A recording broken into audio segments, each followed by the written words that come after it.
In today's conversation starter, I'd like to address a recurring issue amongst serious crocheters, which, if you're listening to this, you can count yourself as. It's the issue of self-inflicted injury and ill health caused by crochet addiction or simply not knowing when to stop. There are many reasons why and how you can injure yourself as a crocheter.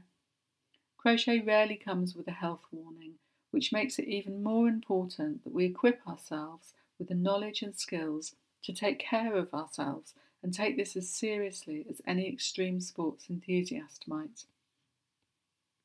It's so easy to overdo it without realising it. The nature of a crochet project like Wallflowers, which requires periods of very focused concentration, means you generally need to be still and fully engaged in what you're doing. This conversation comes in 4 parts. Part 1. A happy place. Do you ever find yourself in one of these scenarios when you're crocheting? Number 1. Someone asks you a question and you stare blankly at them, having left most of your brain in your work. 2. You have a vague sense that it's dinner time and you should be doing something else, but you don't know what and you can't stop what you're doing. 3. You sat down 5 minutes ago to do a little crochet, but then something weird happened to time and now it's the near future and you're missing 3 hours. This is extreme mindfulness. When you're so focused on what you're doing, you've lost all awareness of what's going on around you. You're in the flow, you've found your crojo, you're out of the rut and deep in your groove. This is your happy place. And with good reason. Those repetitive, almost mechanical hand movements are self-soothing and calming. Combined with rhythmical counting, they can induce an almost meditative state that feels familiar and comforting. Regular meditation has been shown to combat heart disease, reduce pain and enhance the immune system, enabling it to fight disease more effectively. And the definition of meditative practice has grown in recent years. It's generally accepted that there are 2 steps required to induce a meditative relaxation response. Number 1, repetition of a sound, phrase or action. Number 2, elimination of ego and intrusive judgmental thoughts. Knitting and crochet have been proved to fit this criteria and generate the same relaxation response as conventional forms of meditation.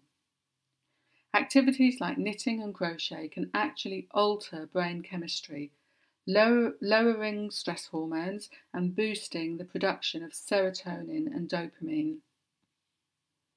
Studies in animals have shown that repetitive movements can enhance the release of serotonin, also known as the happy chemical, and so these actions have the power to help manage stress, anxiety and depression.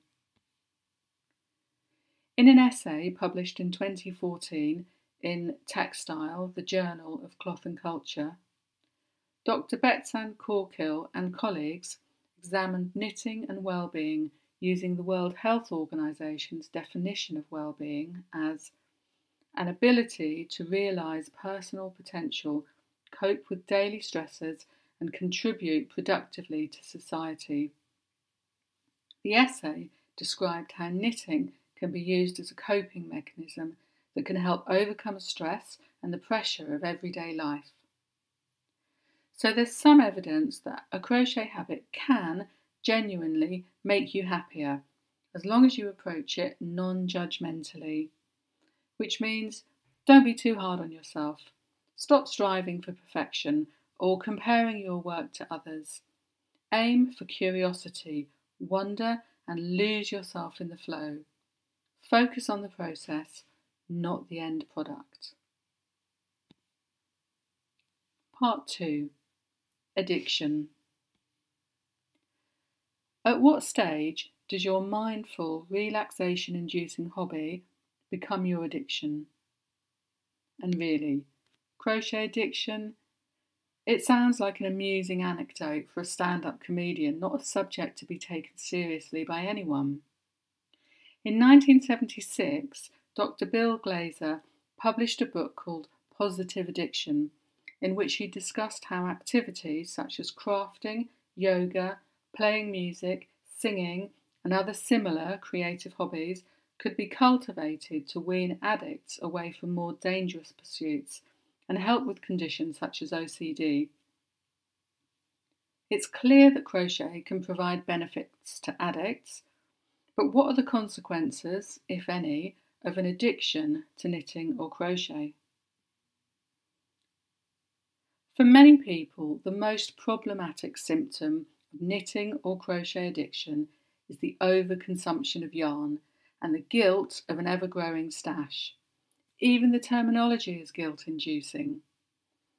But a 2011 study of knitting practices in Korea revealed that some people become so immersed in their knitting that completion of the project can leave them feeling anxious and bereft.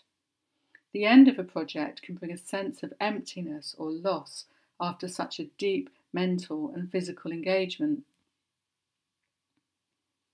I've used crochet myself as a coping mechanism, and in a particularly difficult stage of my life, I immersed myself in making a 600 square blanket.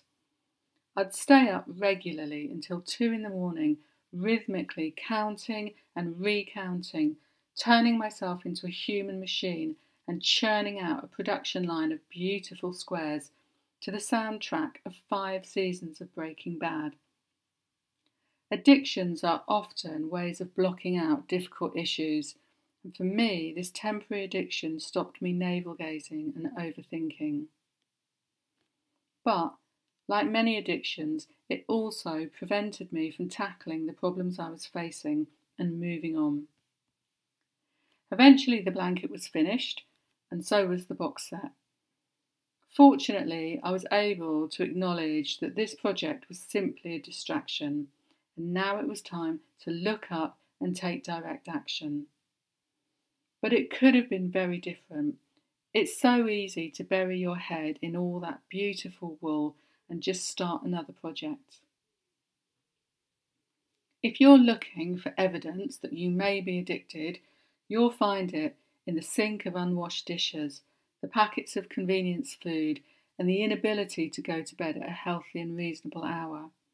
These are all signs that your hobby is taking a negative toll on your life. And there are other ways that crochet can take its toll if you're not very careful. Part 3. A hazardous activity. If you've recently looked into a new or existing life insurance policy, you know that hazardous activities include things like scuba diving, hang gliding, race car driving, flying a plane, horseback riding, bungee jumping, parasailing. Crochet is not on the list. But for many of us who spend long hours working on our knitting or crochet, the physical side effects are well known and can include 1. Repetitive strain injury, or RSI, including carpal tunnel and tendinitis. RSI is a generic term used to describe pain felt in muscles, nerves and tendons caused by repetitive actions and poor posture. Symptoms can range from mild to severe, and it can affect arms, hands, wrists, neck and shoulders. Typically, symptoms include aches and pains, tenderness, cramp, weakness, tingling, swelling and numbness. If you've yet to experience RSI, be warned that it's a particularly cruel punishment for too much crochet. You'll suffer the physical pain of aching hands or wrists, but also the pain of not being able to work on your craft projects, and the humiliation of not being able to do up your own shirt buttons, thread your laces, open a pickle jar, or chop an onion. Yes, I've been there, bursting for the loo and not being able to undo my jeans. Okay, that may be too much information, but the point is, it's not just your crochet that will suffer. Number 2, back pain. Sitting for long periods of time, and particularly in a seat with little or no back support, can affect your whole spine, which in turn will affect your neck and shoulders, which in turn can affect your arms, elbows and wrists. It's really comfy slouching in your favourite squashy sofa, but it's not doing your body any favours, especially if you're spending long periods of time curled over your work. 3. Restricted breathing. Long periods spent sitting and bent over your work can cause the muscles around your chest to tighten. This limits the ability of the rib cage to expand and causes breathing to become short and shallow. Over time, this can weaken the strength of our respiratory muscles and put our body under stress, which in turn can eventually reduce our body's immunity to invading organisms. Shallow breathing can increase blood pressure and also create tension in the body, resulting in neck pain, headaches and sleep problems. Part 4. Habits and rituals. The point of all of this is not to depress you and put you off crochet for the rest of your life. It's to draw attention to the ways you can improve your techniques to enable you to prevent any unhealthy side effects so you can enjoy crochet for the rest of your life. So, here's a list of some things you can do to improve your technique, stay healthy and continue to enjoy your craft. Number 1. Break up your crochet into 20-minute chunks. Then have a short break, get up, stretch, walk around or just do something different for a few minutes. Number 2. It's not just sports people that benefit from warm-up exercises.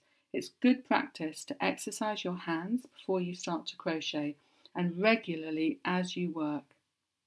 Stretching, flexing, massaging and shaking your hands will help keep your muscles and joints healthy. 3. Try different brands and styles of hook until you find one that suits you. There are lots of different styles available and many are designed to be ergonomic and are particularly suited to anyone who suffers with arthritis or forms of RSI. 4. Get into the habit of sitting correctly. This means choosing a suitable chair, one that enables your feet to rest flat on the floor, supports your back and has a fairly firm seat. Sit with your spine against the back of the chair and use a small cushion or rolled up towel in the curve of your lower back to support it. Try not to curl your spine over too much and be conscious of your posture. Like anything new, it will feel strange and awkward at first, but repetition will ensure it eventually feels familiar. Number 5.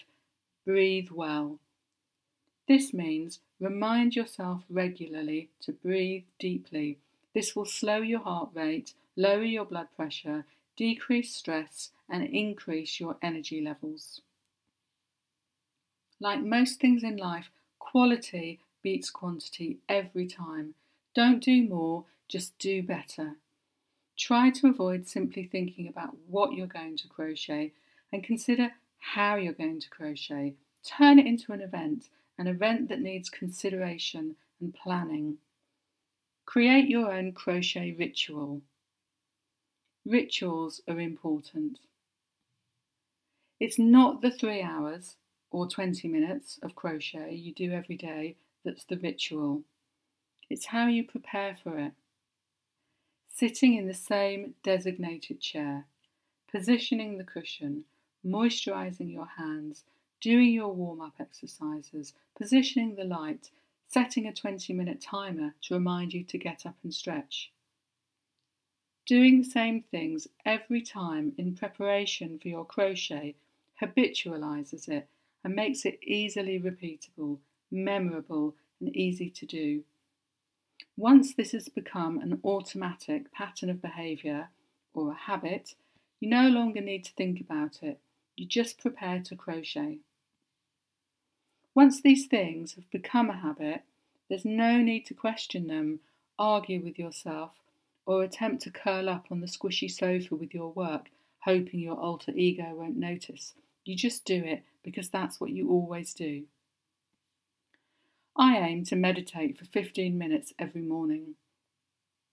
I fail miserably most days, but on the days I light a candle, I always meditate.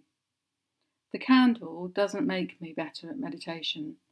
The lighting of the candle is a symbolic act, and once it's lit, I meditate. No questions, no argument with self. So, what can you do before you start crocheting to trigger a reminder to sit well, take breaks, and breathe deeply?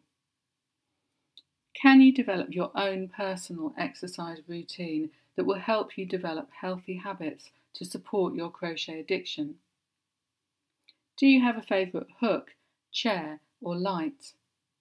Is there a particular exercise you do? Or do you have any other tips or advice you could share with us to help us all stay healthy as we crochet? I'd love to hear from you in the comments below this post.